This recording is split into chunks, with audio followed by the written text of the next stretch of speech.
자, 지금 시간이 2021년 12월 9일 목요일 오후 7시 55분입니다.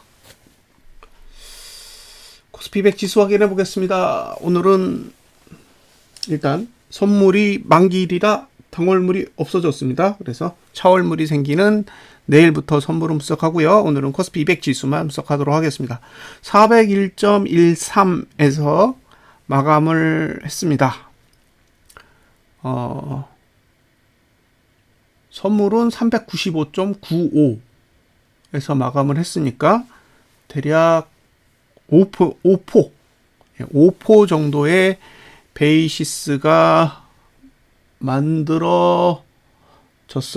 그런데 배당락을 고려한다면 대략 4포? 예.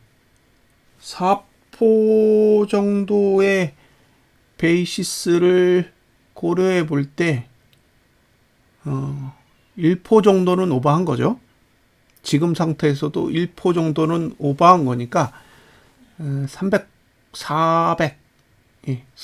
정도가 지금 적정하다고 봐야죠. 지금 상태에서 코스피 200 지수의 적정 위치는 400 정도라고 보여집니다. 400 정도고 야간 선물이 지금 0.95포인트 하락하고 있으니까 2포 399? 예, 지금 정도면 내일 아침 시가는 대략 399 정도 될 것으로 보입니다. 지금 선물이 395.959 현물이 401.13이니까 5포 정도예요. 이 얘기는 나중에 배당락할 때 5포 정도 빼야 된다는 얘기예요. 5포. 저 정도를 빼야 된다는 거예요. 베이시스만큼 빼야 되니까. 그러면 사실상 연말 기준으로 395.95 현재 기준으로 따졌을 때는 이게 적정한 위치인 거예요. 이 얘기를 왜 하냐면 기본적으로 윗꼬리는 5포 지금 395니까 6포의 윗꼬리가 기본적으로 만들어진다는 얘기예요. 이대로 끝나면. 그러니까 지금 야간 선물이 그대로 끝난다라는 전제 하에는 기본적으로 6포인트의 꼬리는 감안하고 가는 거예요. 월말 기준으로. 월봉이 완성될 때는 배당락을 포함하니까요. 자, 그 다음에 작년에 종가가 389입니다. 389. 389면 12포인트 거리예요. 만약에 올해 종가가 389보다 낮다. 그러면 내년엔 하락장이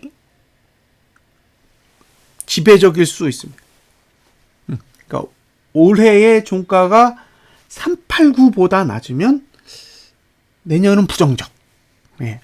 올해의 종가가 389보다 높으면 양쪽 다 가능.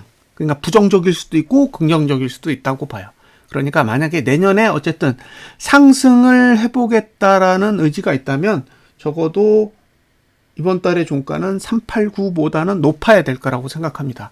그런데 좀 전에 말씀드렸듯이 지금 야간 선물이 395라는 건 코스피 200 지수도 현재의 가치가 395밖에 안 된다는 얘기예요. 지금 401이지만 배당락을 포함해서 본다면 395 수준이라는 거죠. 그러면 389 대비 5포밖에 갭이 없는 거예요. 그러니까 배당락이 발생하기 전에 395 언저리에서 움직인다라는 거는 상당히 부정적인 거라고 보시면 됩니다. 지금은 어쨌든 상단선 위에 있기 때문에 딱히 할 얘기가 없어요. 저는 이런 구조에서는 다른 사람에게 이건 상방입니다라는 말을 못 하겠어요. 오르는 걸 부정하지는 않습니다.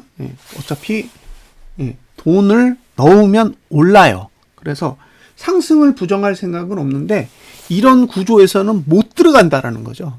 들어갈 거면 다음 달에 들어가야지. 이번 달에는 이 구조에서는 어차피 매수도 매도도 둘 다 힘들다. 제 판단은 그거예요. 이건 매도하려고 그려놓은 봉인데 안 떨어져. 그러면 매도할 구조에 안 떨어진다라는 건 매도했을 때 수익이 안 난다는 얘기잖아요. 그래서 아무것도 못한다라는 거예요. 구조 자체가 매도하기 위해 만들어 놨는데 매도하는 구조에서 올린다라는 거는 아무것도 못하게 만들겠다라는 의지가 담겨져 있기 때문에 제 입장에서도 이건 아무것도 할 수 없다라고 보여져요. 단 매도한 사람은 상단선을 믿고 기다려 본다예요. 신규로 매도해라? 그런 뜻 아닙니다. 그런데 매도를 했는데 올라갔기 때문에 이거는 그래도 월말까지는 버텨봐야 되는 게 아닌가 확인을 해야 된다라는 거죠. 상단선이 어느 정도의 윗꼬리를 만들어주는지는 눈으로 확인하실 필요가 있습니다. 자, 다음으로 주봉인데 주봉은 할 얘기가 없어요. 개인적으로 주봉에 대해서는 전혀 할 얘기가 없습니다. 이건 올라두고만 내려두고만 위로 막는 것도 제대로 없고 아래에서 받쳐주는 건 아예 없고 그래서 이 구조는 제 입장에서는 딱히 설명해 드릴 게 없다예요. 딱히 설명해 할 게 없어요. 그리고 다음 주까지도 아직은 상승에 유리한 형태를 가지고 있기 때문에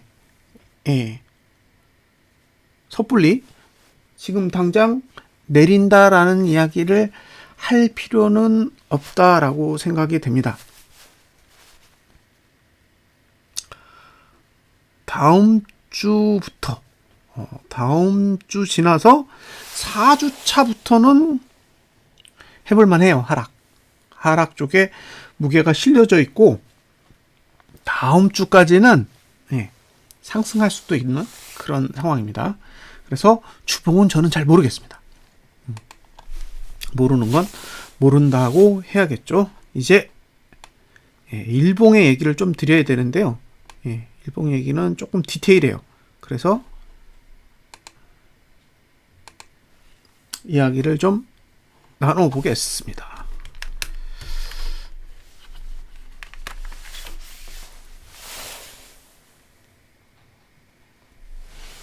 자, 12월은요 22거래일로 구성되어 있습니다.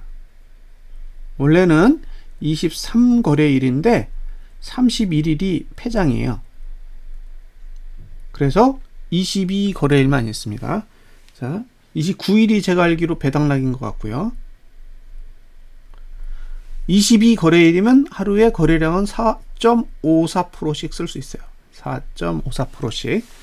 자, 이제 여기서 생각을 해야 될 게 뭐냐면 오늘이 며칠이냐면 9일입니다. 9일. 여기가 9일이에요. 그리고 여기가 10일. 여기가 10일, 12는 휴일입니다. 그러면 여기가 13일, 14일, 15일, 16일, 17일. 그리고 18, 19는 휴일이니까 20일, 21일, 22일, 23일. 그리고 여기가 24일. 지금 매트릭스는 23일까지 만들어져 있습니다. 그리고 25, 26은 휴일이고 27일, 28일, 29일, 30일. 그러면 지금 매트릭스가 안 만들어져 있는 건 총 5일이에요. 24일부터 30일까지의 매트릭스는 안 만들어져 있고요. 23일까지의 매트릭스는 이미 만들어져 있습니다. 그런데 15일부터는 23일까지는 하락 시간대가 만들어져 있어요. 이 구간에 들어갔을 때 주가 하락하면 23일까지는 하방이에요. 15일 이후로 주가가 하락을 한다. 그러면 23일까지는 계속 내려가는 구조가 만들어져 있다라고 보시면 됩니다. 그럼 이제 앞으로 10일하고 그 다음에 13일까지는 상승에 조금 더 유리해요. 이 이틀간은 아직도 상승에 더 유리하게 작용을 합니다. 그래서 그냥 떨어진다? 라는 얘기는 하지 못할 것 같아요. 개인적으로. 그리고 등가로 시작하면 보시다시피 아직 하단선이 아래로 눕지는 않았어요.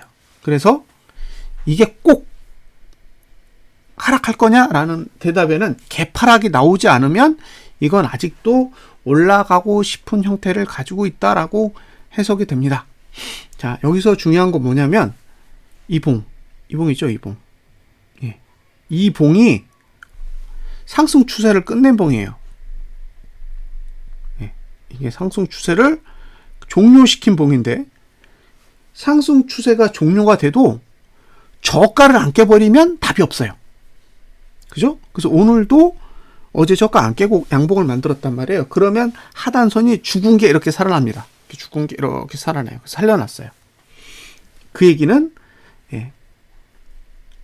상승 시간대를 다 쓰고 싶다라는 의미도 담겨져 있는 거죠. 그래서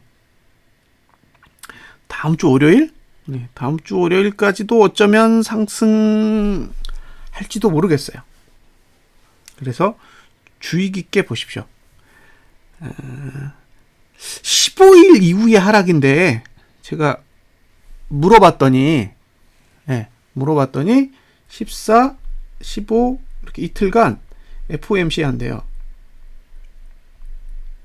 그러니까 만약에 이때 결과가 안 좋으면 23일까지 빠지는 거예요. 14, 15일 날 양일간 FOMC가 있는데 그때 결과가 안 좋으면 연말까지 계속 하락시키고 싶다라는 의지를 일단 매트릭스로 다 채워놓은 거죠. 지금은 이렇게 올라가고 있잖아요. 이렇게 올라가고 있는데 보시면 저점이 계속 높아져요. 한 번, 두 번, 세 번, 네 번, 다섯, 여섯, 일곱 번. 지금 7번을 올렸단 말이에요. 그러면 1구간이 7개가 쫙 생긴 거예요. 그러니까 지금 눈에 보이는 건 상승이 보여요. 그죠? 올라가고 있으니까 막 가파르게 쫙 올라가고 있으니까 우리 눈에는 상승이 보인단 말이에요. 그런데 이걸 돌려서 미래를 보면 하락하기 위해서 하나 이렇게 준비를 하고 있다라는 느낌이 드는 거예요. 그래서 지금의 상승이 하락으로 전환이 될지 말지는 FOMC 회의하는 그때가 거의 제일 중요한 순간이 될 것 같고요.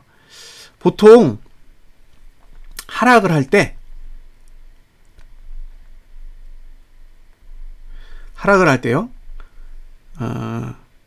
거래량 투자 심리도는 상승하고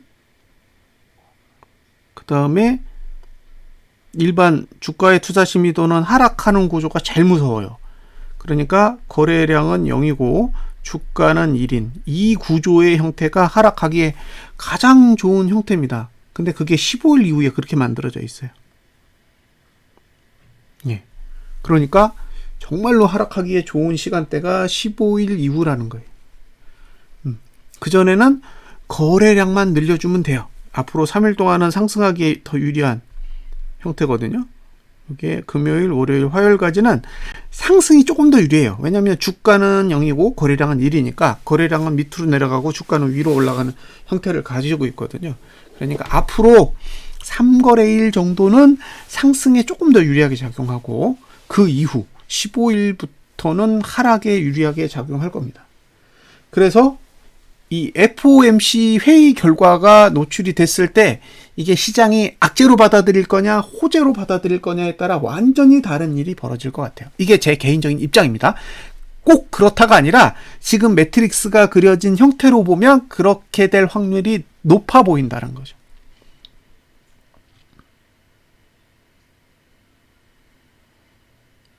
그리고 앞으로 음봉이 하나 뜬다. 앞으로 음봉이 하나 뜨면 이제 하락하겠다라는 의지가 담겨지는 거예요. 여기서 음봉이 뜬다라는 건 저가를 깨는 걸 의미해요. 지금 만들어져 있는 일봉의 저가를 깨면 하락하고자 하는 의지가 있는 겁니다. 왜냐? 지금 이건 일봉으로만 상승시키는 거예요. 주봉이랑 월봉은 상승할 수 있는 형태가 아니에요. 준비도 안 돼 있어요. 그 얘기는 일봉으로 저가를 방어하지 않으면 쏟아질 가능성이 충분히 높은 형태를 가지고 있습니다. 그러니까 일봉이 저가를 깨는 일봉이 전봉의 저가를 깨는 상황이 발생하면 그때부터는 지수가 내려가려고 준비를 하는구나 라고 생각을 하셔야 되고요. 지수 저가를 깨면서 거래량이 실려야 돼요. 지금은 내려갈 때 거래량을 실어줘야 됩니다. 왜냐? 월봉 거래량이 늘어야 되거든요. 월봉 거래량이 늘어야 되는데 지금 월봉 거래량이 31% 초반대예요. 그러니까 지금 날짜가 7거래일이 됐는데 7거래일 동안 이렇게 많이 상승을 했음에도 불구하고 거래량은 전월 대비 감소해요. 그러니까 거래량이 늘면 늘수록 하락에 유리하기 때문에 양봉을 내든 음봉을 내든 상승하든 하락하든 거래량은 계속 증가할 필요가 있고요. 그럼에도 불구하고 전봉의 저가를 깼다. 그러면 무게가 실리는 거예요. 그래서 지금 상태에서 분석은 15일 이후 15일 이후 하락하면 23일까지 하락이 유효합니다. 그러니까 하락이 온다라는 건 하루짜리는 아니라는 거예요. 15일 이후에 하락이 오는 건 하루짜리가 아니라는 거예요. 그 전에 15일 이전에 내일, 그 다음에 13일, 14일에 오는 하락은 하루짜리일 수도 있어요. 다시 갭상승해서 올라갈 수 있다는 걸 부정하지 않습니다. 근데 15일 이후에 오는 하락은 하루짜리는 아닐 거예요. 그러니까 FOMC의 결과가 어떻게 나오느냐에 따라 이 만들어진 일구간을 어떻게 쓸지 결정을 하게 되겠죠. 만약에 내일도 상승해서 끝난다 그러면 24일까지 하락이 만들어지는 거예요. 15일 이후에 하락 시작하면 24일까지 하락하는 거니까 그러면 반대로 한번 생각을 해보세요. 24일까지 하락한다라는 거는 하나, 둘, 셋, 넷, 8거래일 동안 빠질 수 있다는 얘기거든요. 그럼 8거래일 동안 빠진다라는 거는 몇 포를 빼겠어요? 하루에 1포인트씩 빼도 8포. 하루에 2포인트씩 빼면 16포를 뺄 수 있어요. 그럼 400에서 16포 빼면 얼마일까요? 384 정도 돼요. 384. 근데 4는 저기잖아요. 배당락. 그러면 384가 아니라 380이 되겠죠. 그러니까 가볍게 볼 일이 아니라는 거예요. 이게 일봉의 저가를 깨는 날이 굉장히 심각한 날이고요.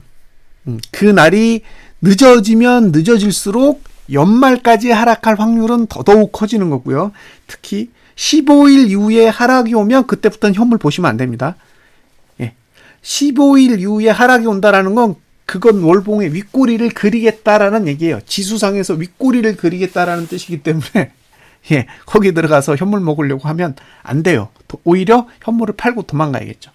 그래서 하락을 보시는 분은 머릿속에 15일을 계속 기억해 두세요. 15일을 기억해 뒀다가 그 전에 저가를 깨는 봉이 나오면 조금 더 하락에 배팅하는 시점을 당기는 거고요. 그게 아니야. 계속 저점을 지키면서 가. 저점을 지키면서 가면 15일을 잘 기억해 두셨으면 좋겠습니다. 자, 오늘 분석은 여기까지고 오늘 선물은 의미가 없죠. 당월물을 거래했는지 차월물을 거래했는지 알 수가 없기 때문에 그냥 거래 내용만 보겠습니다. 오늘 개인이 5천억 현물 팔았고요. 외국인이 3,260억을 사고 기관이 6,372억을 샀습니다. 그러면 개인은 5천억을 팔았는데 외국인과 기관 걸 합치면 9,500억이잖아요. 그럼 어딘가에서 블록딜을 했겠죠. 그죠? 이건 딱 뭔가를 장외로 거래했다는 뜻이에요. 그러면 덕분에 거래량이 조금 더 늘었겠죠. 이러면 고마워요. 거래량이 느니까 113.5%로 늘었어요. 그러니까 블록딜이 나오면 좋습니다. 거래량이 계속 느니까요. 그리고 옵션은 이게 당월물인지 차월물인지 모르니까 일단 무시하겠습니다. 양매수인데 무시해야죠. 선물은 6천억을 매수해서 끝냈는데 이게 장중에 8천억 되었다는 걸 보면 차월물은 매도한 거죠. 그렇죠? 당월물이 아까 8천억대 이상이었어요. 예, 근데 장 끝나고 6천억대로 줄었다는 거는 차월물은 매도 쳤다는 얘기입니다. 적어도 2천억은 매도 친 거죠. 자, 다음 주 화요일. 네, 머릿속에는 다음 주 화요일만 생각을 하고요. 그 전에 일봉의 저가를 깨는 봉이 나오면 일단 신호로 인지하자. 네, 들어갈 건지 말 건지는 이제 본인이 결정을 하시고요. 일봉이 전봉의 저가를 깨는 봉이 나온다라는 거는 월봉이 드디어 누르기 시작했다라는 걸 의미하는 거니까, 그러면 15일을 기준으로 해서 진입 시점을 당길 건지 늦출 건지는 본인이 판단을 하시고요. 적어도 15일 이후까지는 확인을 해야 되니까 분할해서 접근을 하시는 것도 나쁘지 않을 것 같습니다. 저는 이 시점에선 전봉 저가가 붕괴되지 않으면 매수는 무조건 가능해요. 근데 전봉 저가 깨지면 매수는 무조건 포기하는 거죠. 그리고 매도 전략을 가져갈 건지는 두 가지 전략으로 고민하시라는 거예요. 전봉 저가를 붕괴하는 케이스가 나오면 그 다음날 정도의 고민을 해볼 수 있고요. 그 다음에 이것도 저것도 아니다 그러면 15일 이후 FOMC 결과를 보시고 한번 판단을 해보시면 좋겠습니다. 자, 분석은 여기까지 마치고요. 혹시 고퍼스를 거래하시거나 고퍼스를 거래하시고 싶은 분 또는 보유하고 계신 분은 저희가 고퍼스 투자자들만 모여있는 방이 있습니다. 그래서 오픈 채팅, 카카오톡 오픈 채팅에 띵글라이프라고 검색을 하시고 크리스마스 날 1225 비밀번호거든요. 그래서 같이 대화하고 싶으시면 입장을 하시면 될 것 같습니다. 자, 분석 마치겠습니다. 오후 잘 보내십시오.